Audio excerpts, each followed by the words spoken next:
आइए साथियों, इस कालखंड में हम एक शब्द को लेते हैं और उस शब्द के अलग अलग अर्थों को जानते हैं। जैसे कि आप यहाँ देख रहे हैं, मैंने शब्द लिया है पद, और इस पद शब्द के भिन्न भिन्न अर्थ हैं।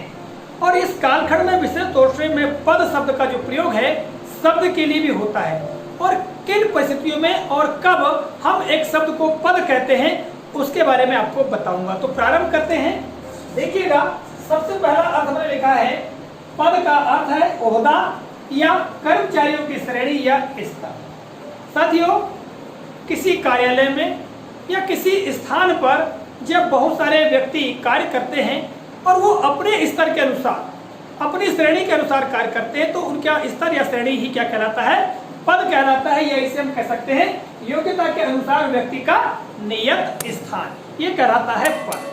दूसरा अर्थ देखिएगा, दूसरा अर्थ है पद का मतलब पैर या चरण। देखिएगा, हमारे जो जिनसे हम चलते हैं, ठीक है, अर्थात हमारे घुटने के नीचे का स्थान विशेष तौर से पद कहलाता है, जिसे हम चरण भी कहते हैं। रामायण की चौपाई में भी कई बार रामचंद्र भगवान के चरणों के लिए पद का प्रयोग किया गया है, ठीक है।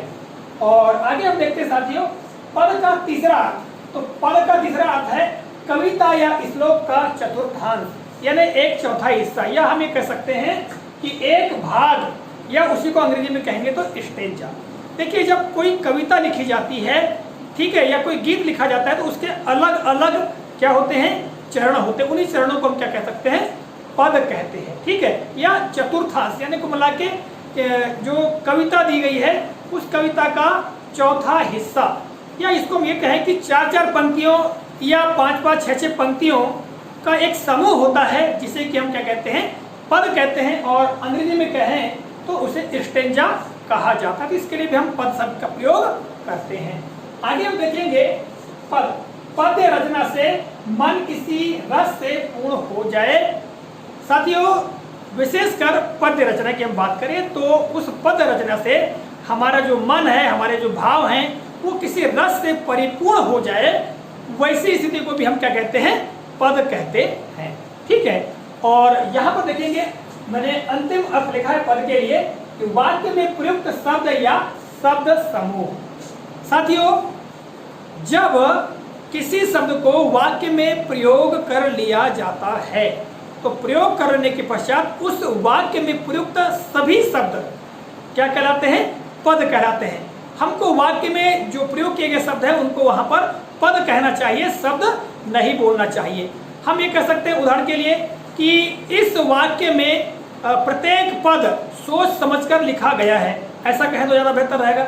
यदि हम इसको ऐसा बोले कि इस वाक्य में प्रत्येक शब्द सोच समझकर लिखा गया है, तो यहाँ पर शब्द का प्रयोग करना उचित नहीं होगा, हमको वहाँ पर पद शब्द का प्रयोग करना चाहिए। कहने का आशय यह है कि जब भी किसी शब्द को वाक्य में प्रयोग कर लिया जाए या वाक्य में लिखा हुआ हो, तब वह शब्द वहाँ पर शब्द न रह करके पद हो जाता है, ठीक है। इस तरह कुछ शब्द समूह है, उसको भी हम पद कह देते हैं। तो साथियों, इस तरह से इस कालखंड में मैंने आपको शब्द पद के बारे में महत्वपूर्ण जानकारी दी है और बताने का प्रयास किया है कि इस पद शब्द के कौन कौन से अर्थ हैं।